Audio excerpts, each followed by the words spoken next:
Assalamualaikum warahmatullahi wabarakatuh. Para pemirsa, dalam Al-Quran ada Allah berfirman, Ud'u ila sabili rabbika bil hikmah wal mau'izatil hasanah wajadilhum billati hiya ahsan.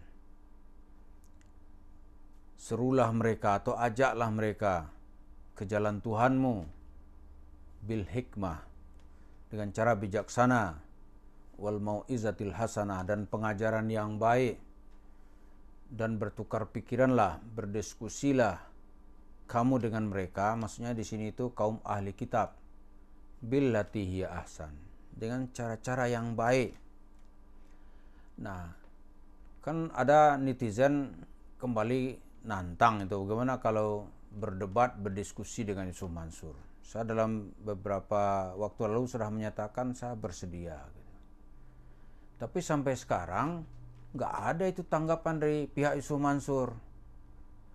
Dia itu ya apa istilahnya? Kalau dalam Al-Quran itu ada cerita orang kafir atau orang munafik yang disebut dengan summun, bukmun, umyun, fahum la yarji'un.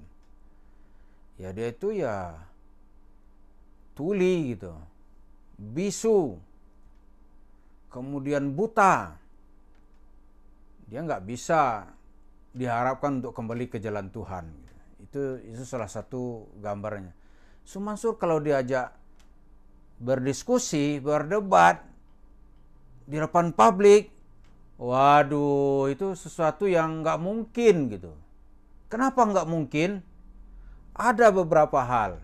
Ini kita santai-santai. Yang pertama, kalau dia berani tampil di depan publik seperti sekarang ini, yang akan terjadi apa? Bisa-bisa dia sudah ditunggu oleh ibu-ibu. Saya manggil ibu-ibu lah ya. Tapi ini ibu-ibu yang bahasanya nih, dia sudah menjadi ibu, ya tapi belum tua gitu. Ya umur 30-an, 40-an. Itu banyak yang udah nungguin Yusuf Mansur.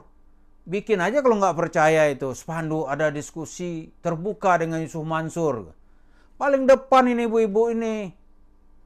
Bisa 10, bisa 20 orang, saya nggak tahu berapa itu. Kasusnya apa?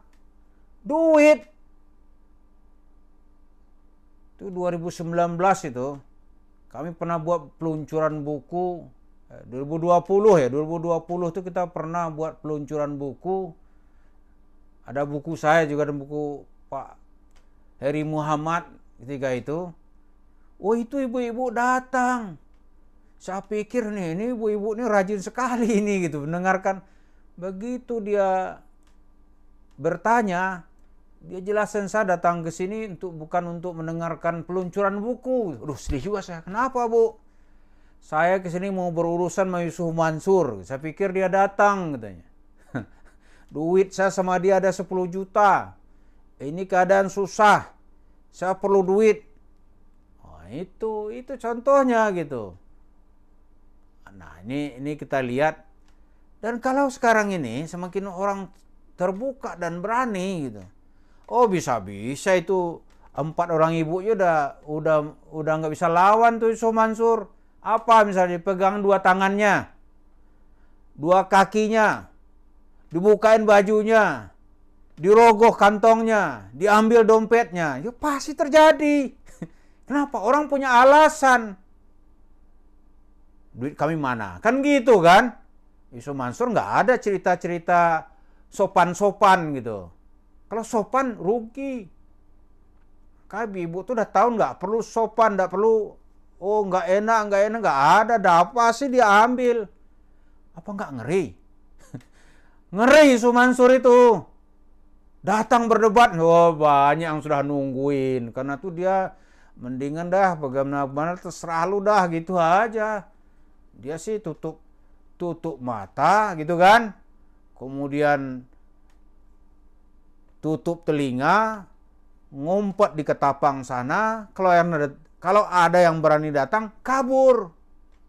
Tapi nanti di depan channelnya seolah-olah dia tuh seorang yang sangat humanis. Nih ditantang diskusi, takut dia. Takut. Sholat subuh dekat masjid rumahnya dia takut. Kenapa? Saya tanam tuh orang di situ. Kalau ada isu Mansur, kasih tahu hari apa dia sholat. Dijawab dia nggak pernah sholat subuh pak. Gitu. Maksud kita, kalau dia sholat subuh di masjid dekat rumahnya itu, kita bawalah agak 20 ini. Sebelum subuh kita datang gitu. Ini jamaah masjid kota wisata tuh sanggup. Apalagi diskusi. Sholat jadi dia takut. Lah kalau orang benar masa takut sholat? Masa nunggu ditangkap dulu menyatakan dia nggak bersalah? Aneh nggak bersalah kata entah siapa yang... Kalau dia bersalah tentu sudah ditangkap polisi. Sholat aja lu udah takut. Ayo coba. Dia takut nggak berani dia. Kasih waktu seminggu bisa pengumuman ini. Oh rame yang datang tapi rame bukan untuk mendengarkan debatnya. Rame untuk mencekram Yusuf Mansur. Itu ramainya dia. Itu satu, dia takut kalau dikerubuti oleh emak-emak cantik. Gitu. Takut dia. Selain urusan duit, ada lagi urusan yang mesti dia selesaikan dengan Yusuf Mansur. Nah, untuk bukti, coba hadir. Gitu. Pasti ketakutan. Ya kan? Yang kedua, yang menakutkan Yusuf Mansur itu, kalau ceramah-ceramah atau pendapat-pendapatnya di counter secara ilmiah. Oh ngeri dia. Cerita ilmiah katanya. Aneh aja umur 13 tahun sudah SMA gitu kan. Umur 13 tahun sudah SMA. 16 tahun tamat S2. Tahunnya baru tahun kemarin dia katanya dapat gelar doktor. Ketika umurnya menjelang 50 gitu. Jadi yang paling menakutkan sebenarnya kalau ceritanya benar gitu, diajak cerita duduk baik-baik, wah tuh matanya entah ke kanan ke kiri tuh. Kalau mau bukti lihat aja tuh ketika diajak oleh Najwa Shihab gitu. Matanya liar dia, nggak berani natap dia. Atau tenang meyakinkan orang nggak berani. Nah sekarang kenapa? Kan dia punya sahabat Yusuf Mansur. Datangin juga boleh. Atau punya murid-murid yang katanya kan tahfiz Quran. Ada juga misalnya nih, Al-Asif ya nih. Katanya kan banyak di Azhar gitu. Ya dibikin event, duitnya kan banyak Yusuf Mansur. Tiket pesawat apa sih artinya?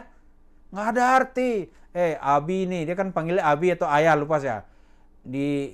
Ditantang debat, tolong wakilin dong. Pasti muridnya mau. Ya Allah Ta'ala, kan gitu aja. Mungkin saya salah ya, silakan antum yang ahli-ahli, mari.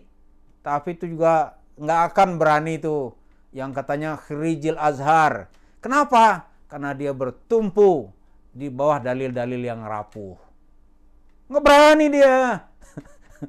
Atau misalnya ada pengacara-pengacara katanya kan membilang nih sahabat Yusuf Mansur. Tapi pengacaranya pasti akan keok juga. Kenapa? Karena ini debat masalah dalil agama. Dia kan nggak ngerti juga. Ya kan?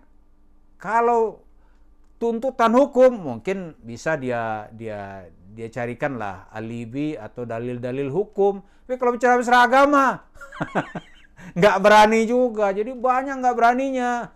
Jangankan itu para pemirsa. Ketika dia buat video gitu, mempublikasikan atau mempromosikan mahat tahfiz, disorotlah WC, ya kan? Disorotlah ruangan ber-AC gitu. Disorot. Ada satu yang nggak boleh ditanyakan saya itu, dia diseleksi wartawan, siapa diundang. Pertanyaan nggak boleh tanya-tanya nanti soal Ibu Ana, karena itu membuat bapaknya jadi ketakutan. Gitu. Dia buat persyaratan dulu, kalau wartawan yang nggak mau diatur ya nggak diundang sama dia. Maka wartawan nggak ada yang nanya itu, ditanyanya soal bagaimana membuat mak tahfiz yang bersih, gitu kan? Yang gitu-gitu tanyanya. Itu dalam forum yang dia buat. Kalau debat terbuka, mencret dia. Terus Wirda Mansur mau mencoba menggantikan. Hayo. Kalau dia mau merasa, wah aneh makilin abah ada, bapak misalnya. Ilmunya matang nggak gitu. Saya kira juga nggak akan berani. Nggak berani dia. Karena bicara itu kan bicara formal. Nggak ada tuh cerita malaikat datang, aneh selawatin. Kan silahkan aja sebelum datang aneh selawatin lu 1 juta kali gitu. Nggak orang nanti nggak bisa ngomong. Ya silakan. tapi juga nggak akan bakalan itu terjadi. Gitu. Nggak akan. Karena di dunia rasional manusia tuh menjadi khalifah karena rasionalitas, bukan karena baca-bacaannya. Kenapa ahli sihir kalah terus gitu? Karena rasionalitas, akal mengalahkan segala-galanya yang ada di alam ini. Itulah titipan Tuhan menjadikan manusia sebagai khalifah. Jadi berharap Yusuf Mansur mau diajak debat terbuka atau mewakilkan kepada orang-orang yang dia wakili itu nggak mungkin.